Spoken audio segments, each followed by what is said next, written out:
Hey guys, this is just a quick PA, so this isn't going to fit into my mainstream video releases, but I wanted to talk to you guys about Amelia Island, and I also wanted to mention some cars for sale that some of my customers are going to be selling during the upcoming year. We don't sell a lot of cars. The cars that we do offer for sale are really great cars, and we help facilitate the transactions so that you can end up with a great Mercedes from a great owner without having to go through an auction site or a dealer. Let's talk about Amelia Island first. So if you're going to be at Amelia Island and you want to meet up with me and say hi, I'll be there from Wednesday, February 28th, all the way to Sunday, March 3rd. And I would love to see some of you guys. I don't really go there as much for the car shows. I'm around great cars all day, but I love the human interaction.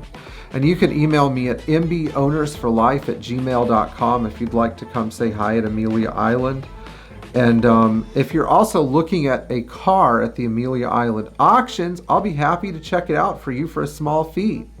Not that I'm trying to market myself here, but it is nice to make a little bit of cash when you're up there looking at a car and telling somebody, hey, you can buy this and it will be a great car. Or maybe you should hold out and wait for a better example to come along. And I know there are a lot of Mercedes being offered this year at the big auctions.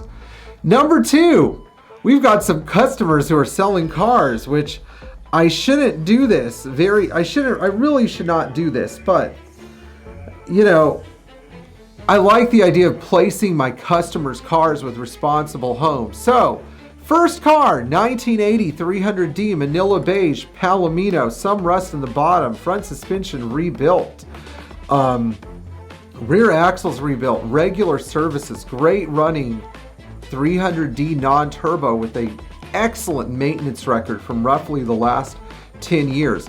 The owner of this car is more interested in finding the right home for it. The car did live in Michigan, so it has some under chassis rust, but it's not a rust bucket and it's not getting worse. We actually did have some corrosion repair done at Stuttgart Restorations 5 years ago to address some of the more pressing corrosion issues, but again, this car is available to the right person and it has no cracks in the dash, no interior issues, no wood issues. It's just a really well-preserved car.